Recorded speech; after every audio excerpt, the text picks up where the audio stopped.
பணியுங்கள், அவர் பரிசுத்தம் உள்ளவர். நம்முடைய தேவனாகிய கர்த்தரை உயர்த்தி அவரை போற்றி அவரை உயர்த்தணும்.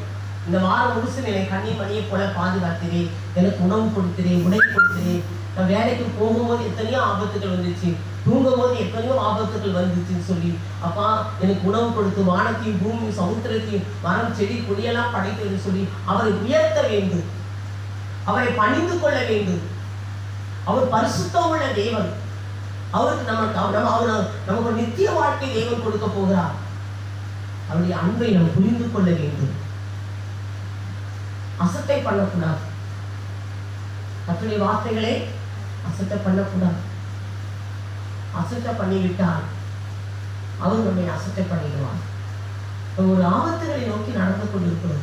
எந்த நேரம் என்ன நடக்குதுன்னே தெரியாது. நல்லா இருக்கிறவங்க டக்குன்னு ஒரு பஸ் போயிட்டே இருந்துச்சா, திடீர்னு நெஞ்சு வலிச்சுக்குது. இந்திய வாக்கு கிட்ட போய் டிரைவருக்கு ஓரம் கட்டிட்டு ஹாஸ்பிட்டல் போனதுலே அடங்கிடுச்சு. நல்லா தான் ஓடிட்டு போறாரு. அல்லேலூயா. மனுஷனுடைய வாழ்க்கையை பார்த்தீங்களா? ஆண்டவர் உறுதியா பிடிச்சிக்கிங்க. யாரை வேணாலும் விட்டுடலாம், ஏசப்பா மட்டும் விட்டுடாதீங்க. ஏசப்பாவை விட்டுடாதே. 3 வேளை ஜெபம் பண்ணு. வீட்டுல உட்காந்து 3 வேளை காலையில நைட்டு ஜெபம் பண்ணிட்டு வெளியில போ, ஜெபம் பண்ணிட்டு உள்ளவா. படுக்கும் போது ஜெபம் பண்ணு. உன் பிரச்சனையை அவர்கிட்ட சொல்லு. உனக்கு என்ன வேணுமோ அவர்கிட்ட கேளு. கேட்கிறவன் பெற்றுக் கொள்கிறான். அவரை விட்டுடாதே. அல்லேலூயா. அவரை விடக்கூடாது. அவரை தொடர்ந்து அவரை தேடுகிறவர்களாக இருக்கும். யார் என்ன சொன்னாலும் விட்டுடக்கூடாது.